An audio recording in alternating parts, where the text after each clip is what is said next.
Good morning बच्चों। मैंने अपने लास्ट वीडियो में आपको एकल स्लिट से प्राप्त विवर्तन प्रतिरूप पढ़ाया था और अब हम उसका करेंगे विश्लेषण। जो प्रतिरूप निकाला था हमने उसका हम करेंगे विश्लेषण। तो समझिए बहुत आसान चीज़ है ये। बताओ व्यतिकरण कितने प्रकार का था? दो प्रकार का। पहला कौन सा? संपोषी। दूसरा कौन सा? विनाशी। ठीक है। विवर्तन कितने प्रकार का? वो भी दो प्रकार का। उसको कहेंगे हम उच्चिष्ट और निम्निष्ट। ठीक है।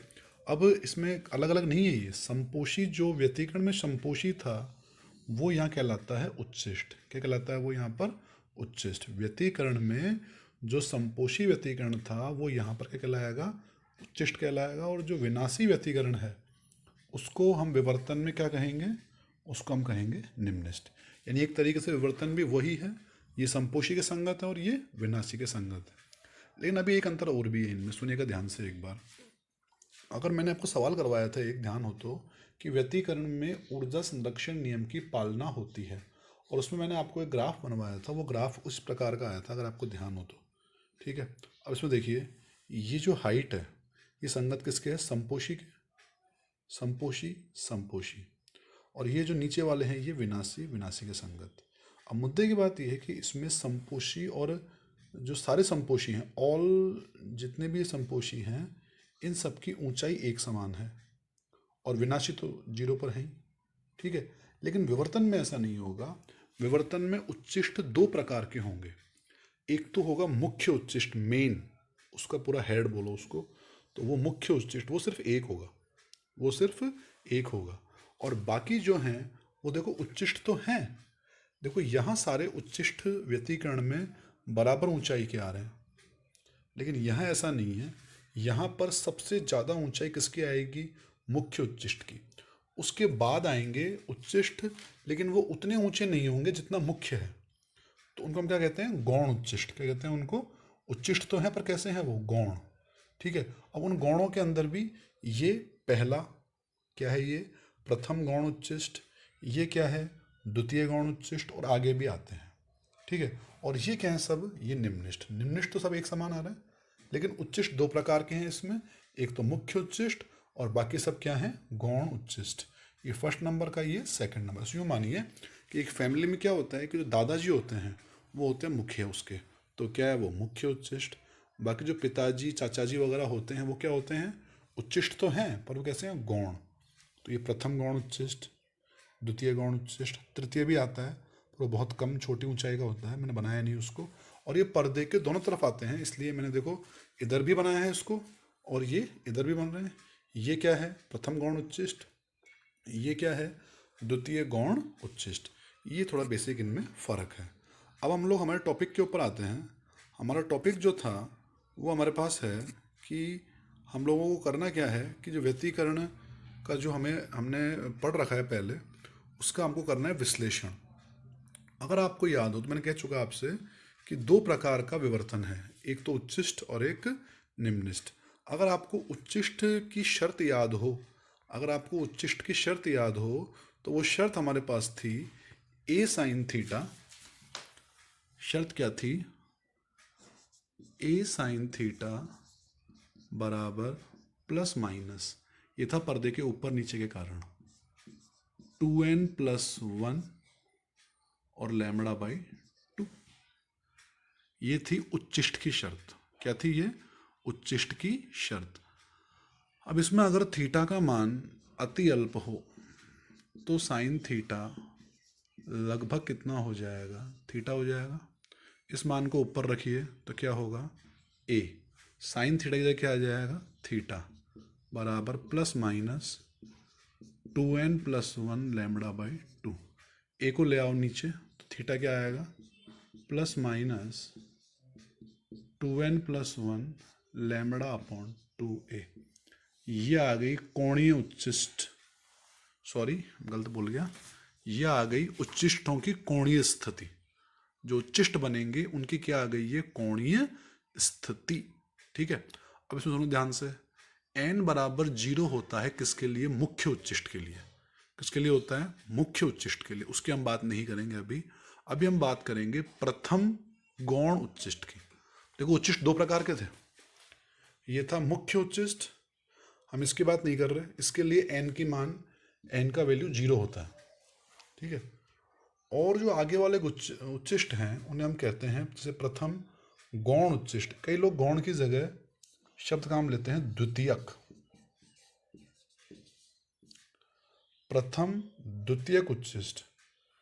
नंबर 2 द्वितीयक उच्चिष्ट, इसे हम बोलते हैं फर्स्ट सेकेंडरी मैक्सिमा, इसे बोलते हैं सेकेंडरी मैक्सिमा, ठीक है। तो ध्यान रखें इसमें। अब हमें किसकी बात कर रहा हूँ मैं बात कर रहा हूँ प्रथम गौण उच्चिष्ट की। तो क्या करूँगा, एन के स्थान पर 1 रख दूंगा। अगर एन के स्थान पर 1 रखेंगे तो 2 एकम 2 और 1 3, 3 लैम्बडा बाई 2 आएगा। ये किसकी स्थिति आ गई, ये किसकी कोणीय स्थिति आ गई, ये प्रथम द्वितीयक उच्चिष्ट की कोणीय स्थिति आ गई, ठीक है। अगर n की जगह 2 रखें, n की जगह 2 रखो तो 2 दूनी 4 और 1 5, 5 लैम्बडा बाई ये हो जाएगा। ये किसकी कोणीय स्थिति आएगी सर, ये आएगी द्वितीयक सेकेंडरी मैक्सिमा की शर्त ये आएगी। थर्ड की बात करें तो n की जगह क्या रखेंगे 3, तो 3 दूनी 6 और 1 7 हो जाएगा, प्लस माइनस 7 लैम्बडा बाई 2 है। यहाँ क्या बनेगा, यहाँ बनेगा तृतीयक नहीं तृतीय थर्ड सेकेंडरी हैं सारे ये मैक्सिमा। तो हमने मैक्सिमा निकाल लिया। मैक्सिमा कितने कितने एंगल्स पे बनेगा, theta is equal two plus minus 3 lambda by 2a पे बनेगा, 5 लैम्बडा बाई 2a पे और 7 लैम्बडा बाई 2a पे। यानी ये जो हैं देखो प्रथम गौण उच्चिष्ट, ये कितने एंगल पे बनेगा, नीचे लिखा हुआ है 3 लैम्बडा बाई 2a। द्वितीय कितने पे बनेगा, यहाँ पे होगा 5 लैम्बडा बाई 2a, और तृतीय भी बनाए तो ये कितने पे बनेगा 7 लैम्बडा बाई 2a पे। और इधर भी बनेगा ना बैक, ये कितने पे -3 लैम्बडा बाई 2a, ये -5 लैम्बडा बाई 2a, ये तीसरा वाला बनेगा -7 लैम्बडा बाई 2a। तो इस प्रकार से हम देखते हैं कि विवर्तन जो है, उस विवर्तन के अंतर्गत हम लोगों को इस प्रकार से एक तो मुख्य उच्चिष्ट प्राप्त होता है, बाकी गौण उच्चिष्ट हमको प्राप्त होते हैं जिनकी हमने स्थिति निकाल ली है। अब हम बात करते हैं निम्निष्ठ की। बताओ निम्निष्ठ की शर्त क्या थी। सर शर्त मुझे याद है, वो थी a sin थीटा बराबर प्लस माइनस n लैम्बडा, ये शर्त थी।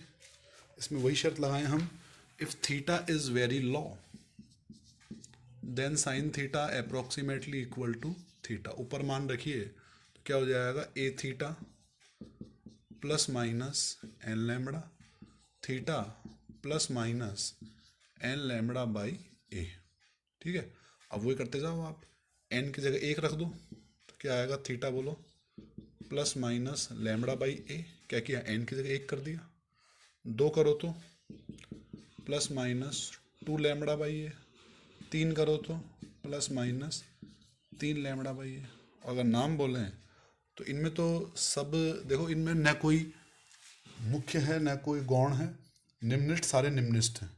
बस इसका काउंटिंग करें तो ये है प्रथम निम्निष्ठ, क्या है ये प्रथम निम्निष्ठ, ये क्या है दूसरा निम्निष्ठ, ये क्या है तीसरा निम्निष्ठ।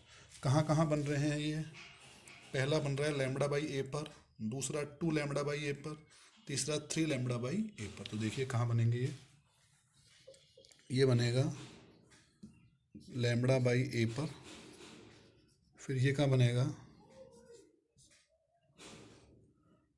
2 लैम्बडा बाई ए पर, फिर ये 3 लैम्बडा बाई ए पर। ऐसे माइनस में बनेंगे, माइनस का लैम्बडा बाई ए पर, माइनस का 2 लैम्बडा बाई ए पर, माइनस का 3 लैम्बडा बाई ए पर। यानी देखो लैम्बडा बाई ए एक यूनिट मान लें तो ये 1 हो गया, ये 3/2 यानी 1.5 हो गया, फिर ये 2 हो गया, फिर ये 2.5 हो गया, फिर 3, फिर 3.5, इस प्रकार से चलते रहेंगे, ठीक है। तो ये हमारे पास निम्नलिखितों की बात हो गई। बहुत सिंपल है, समझने का प्रयास कीजिएगा इसको। और इसको हमने जो 2018 में सवाल यही आया हुआ है कि विवर्तन का डायग्राम बनाइए, तो ये आपको याद रखना होगा। ये जो डायग्राम का मतलब, ये जो प्रारूप इस प्रकार से आ रहा है ना, ये पहले हाई फिर तो छोटा, छोटा उससे छोटा, और ये कितने कोणीय स्थिति बनते हैं ये भी हमने इसमें दिखा दिया। ठीक है, तो ये आप लोगों को याद रखना है इस चीज़ में। Thank you.